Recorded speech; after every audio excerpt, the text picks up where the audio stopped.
தென்னாடுடைய பெரியவா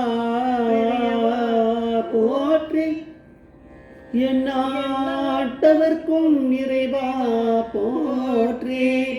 சர்வஜ்ஞா சர்வவியாபி மகாபெரியவா சரணம். மாய பிறப்பருக்கும் மகாபெரியவா போற்றி, மாய பிறப்பருக்கும் மகாபெரியவா போற்றி. அப்பார கருணா சிந்தும் ஞானம் சந்தர்ப்பம் ஸ்ரீ சந்திரசேகர குணம் பிரணமாவந்தன் கலியுதேவம் காஞ்சமானி யூடியூப் சேனல் பிரத்யேகமாக மகாபெரிட பக்தருக்கு ஏற்பட்டு கொண்டிருக்கும் அனுபவங்களை ஒவ்வொரு நாளும் ஒரு அனுபவத்துக்கு ஒரு தலைப்பு. அனுபவத்தோட தலைப்பு மூடின கோவிலை ஒரு சன்னியாசி வந்து திறப்பார். மூடின கோவிலை ஒரு சன்னியாசி வந்து திறப்பார். இந்த சேனலுக்கு சப்ஸ்கிரைப் பண்ணாலும் பண்ணுங்கள். நம்ம என்ன சொல்கிறோம் அப்படிங்கிற டிஸ்கிரிப்ஷன் இந்த ஒரு சேனலில் மட்டும் பெரியவரோட அனுகிரகத்தில் இருந்துருக்கு கொடுக்குறோம். நம்ம எல்லா எபிசோட்லேயும் இருக்குது. அது ஒரு பெரியவா கொடுத்த அனுகிரகம் தான். இந்த இதை வந்து நாகர்கோவில் கிருஷ்ணன் அப்படிங்கிறவர் சொல்கிறார். அதை நம்ம நிறைய அவருடைய அனுபவங்கள் பார்த்துருக்கோம். இதில் சில இதெல்லாம் விட்டு போனதெல்லாம் இப்போ வருது. ஒரு ஒய்ஃபு குழந்தைகள்லாம் 1972 குல்பர்காவில் பெரியவாளை தரிசனம் பண்ண போயிருக்கா. அடுத்த நாள் சங்கர ஜெயந்தியான். குல்பர்காலேருந்து அதை ஏன் சொல்கிறாருன்னா, குல்பர்காலேருந்து 40 கிலோமீட்டர் தூரத்தில் கல்கி அப்படின்னு ஒரு கிராமம். கல்கினா கலகின்றார் அவர், அது கல்கின்னு தான் இருக்குது. நான் இன்டர்நெட்டில் பார்த்தேன். அது அங்கே வந்து ஒரு சிவன் கோவில் இருக்குது. அந்த சிவன் கோவிலுக்குள்ளே ஒரு 4-5 சிவலிங்கம் இருக்கான். ஒரு தடவை வந்து அந்த கோவிலுக்குள்ளே இருக்கக்கூடிய குளத்தில் யாரோ வந்து ஏதோ தற்கொலை பண்ணிட்டா, சூசைட் பண்ணிட்டா போல இருக்குது. அதுலேருந்து என்னென்னா அந்த கிராமம் தானே அந்த காலத்தில் வந்து அது ஒரு அபசகுணமாக நினச்சி அந்த கோவிலை மூடிட்டாலும் அதுக்கப்புறம் திறக்கவே இல்லை. ஆனால் அந்த சிவன் மேலே ரொம்ப பக்தி இருந்த அந்த ஊர்க்காரர் ஒருத்தர் வந்து அந்த கோவில் வந்து திறக்காமல் இருக்கேன்ட்டு வருத்தப்பட்டு அவர் வந்து தண்ணி சாப்பாடு இல்லாமல் இருந்திருக்கார். தினமும் பால் கொஞ்சமும் பழம் கொஞ்சோண்டு சாப்பிட்டுட்டு அப்படியே உயிர் இருந்திருக்கு அவருக்கு. அவ்வளோதான் இருந்திருக்காராம். அவர் அப்படியே போயிருந்திருக்கு. அப்படியே போயிருந்த போது வந்து அந்த மூடின கோவிலை வந்து யார் திறப்பா, யார் வந்து சரி பண்ணுவா? அந்த இவர் வந்து அந்த யார் ஒருத்தர் வந்து அந்த விரதம் இருந்தாரோ அவரும் அந்த ஊர்க்காரா சில பேரும் கிளம்பி போய்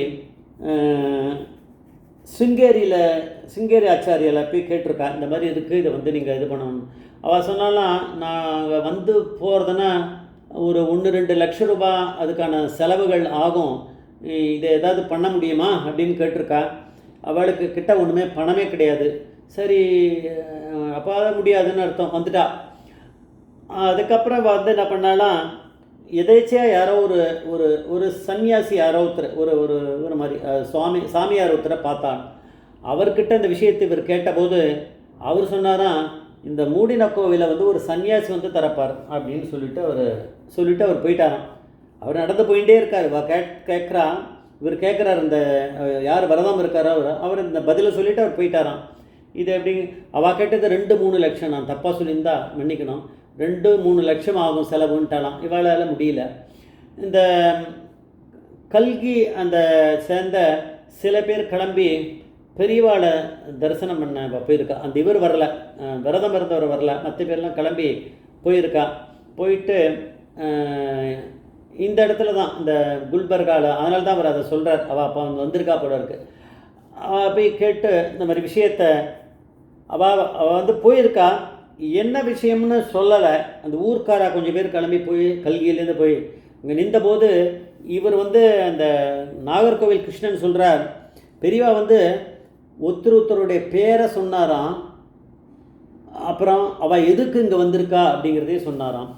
நான் வந்து அங்கே வருவேன் அப்படின்றதையும் சொன்னாராம். நான் வரேன் அந்த கோவிலுக்கு, அதான் நான் வந்து அதை கும்பாபிஷேகம் பண்ணுறேன். இவ்வளவும் சொல்லியிருக்காருன்னா அவர் பரமேஸ்வரன்னு நம்ம சொல்லாமல் இருந்தால் நம்ம முட்டாள்னு அர்த்தம். யாரோ ஒருத்தர் கேட்குறார், பரமேஸ்வரன் தென்னாடுடைய பெரியவா போட்டு பரமேஸ்வரனை பற்றி நீங்கள் அப்படி சொல்கிறீங்களே, பரமேஸ்வரன்றது வேறு, பெரியவாங்கிறது வேறுன்னு. நான் யாருன்றது அவரை எடுத்துட்டேன் சேனல்லேருந்து. அவர் பார்க்க விடாதபடி, ஏன்னா அந்த மாதிரி ஆள் நம்மளுக்கு தேவையில்லை. அவர் பார்க்குறதுனால உனக்கு பிரயோஜனமும் ஒன்று இருக்க போகிறதில்லை. அவர் பரமேஸ்வரன் தான் பெரியவான்னு தெரிஞ்சிட்ட பிறகு அவர் பார்த்தா போதும். அதனால் அவர் எடுத்துட்டேன். சொல்ல வரேன், பெரியவா வந்து எப்படி இருந்திருக்கார் அப்படின்னு. அவள் கிளம்பி போயிட்டாலாம். அவர் எப்போ வருவான்னு அவள் கேட்டுக்கல. வேணும் பெரியவா வந்து அதுக்கப்புறம் கிளம்பி இந்த இடத்துலேருந்து ஷோலாப்பூர் போயிட்டு துர்காப்பூர் வந்திருக்கார். துர்காப்பூர் வந்தவுடனே அப்போ வந்து ஃப்ரான்ஸ்லேருந்து டெமான்ட்ரின் அப்படின்னு ஒருத்தர் வந்திருக்கார். அவர் வந்திருக்கார். அவள் ரொம்ப காலம் பெரியவா வந்து சொல்லிட்டு போயிட்டு ரொம்ப நாளாக எடுத்து வரமாட்டாரோ அப்படின்னு நினச்சி அவள் வந்தாளாம். ஒரு 15 நாள் ஆகிருக்கும் போல இருக்குது. பெரியவா உடனே வரலையே அப்படின்ட்டு. அப்போ அந்த டெமான்ட்ரின் அப்படிங்கிறவர் அந்த சொல்லிருக்காராம். அவர் ஃபாரினர் தானே. அவர் சொல்கிறாராம், என்ன விஷயம் வந்தேன்னு சொல்கிறத வச்சு அந்த இங்கிலீஷில் புரிஞ்சுட்டு அவர் சொன்னாராம், பெரியவா அப்படிங்கிறவர் ஈஸ்வரன். அவர் சொன்னார்னா அதை பண்ணிவிடுவார். நீங்கள் தைரியமாக கிளம்பி போகணும். திருப்பி அவரை வந்து நீங்கள் தொந்தரவே பண்ண வேணும். ஏன்னா ஒவ்வொருத்தருடைய பேரையே சொல்லியிருக்கார், எதுக்காக வந்திருக்காருன்னு சொல்லியிருக்கார். அதனால் இதெல்லாம் அவர் அந்த ஃபாரினர்கிட்ட இவ சொல்லலைனாலும் நம்ம தெரிஞ்சுக்கலாம். அதனால் பெரியவா நிச்சயம் வந்துடுவான்னு இவர் வந்து பெரியவா சார்பில் இவர் சொல்லியிருக்கார். நீங்கள் புரிஞ்சுக்குங்க, பெரியவா நிச்சயம் பண்ணுவாருன்னு. அப்புறம் அவள் கிளம்பி போயிட்டாலாம். அதுக்கப்புறம் வந்து பெரியவா வந்து அங்கே வந்திருக்கா. கிளம்பி கடன்னு நேர கல்கி பேரை சொன்னவருக்கு கோவில் எங்கே இருக்குதுன்னு தெரியாதா, கோவில்கிட்ட நேராக வந்துட்டாராம். இதுக்கு நடுவில் அவள் புத்தி வந்து என்ன பண்ணியிருக்கா, கோவிலை கொஞ்சம் ரெனோவேஷன்லாம் பண்ணியிருக்கா. அப்புறம் வந்து இந்த கோவிலில் வந்து பெரியவா வரப்போகிறான்றது விஷயம் எல்லாம் பரவி போய் அந்த வந்து மகாராஷ்டிரா, ஆந்திர பிரதேஷ் அவள் சீஃப் மினிஸ்டர்லாம் அங்கே வந்து கும்பாபிஷேகத்துக்கு வரப்போகிறா அப்படிங்கிறதெல்லாம் தெரிஞ்சு போய் அங்கே கோவிலை சுற்றி இருக்கக்கூடிய அந்த ஊரையே ரோடு புதுசாக போட்டு பிரமாதமாக ஆக்கிட்டானா.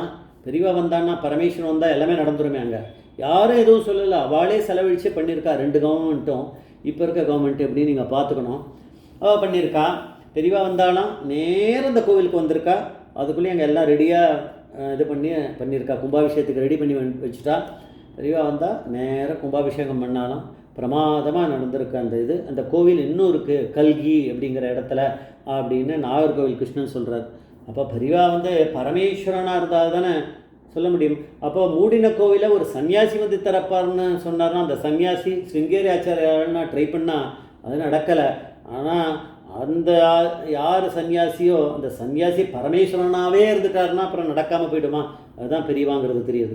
ஜெய்சங்கர் மகாபரி பதமேஸ்வரன்.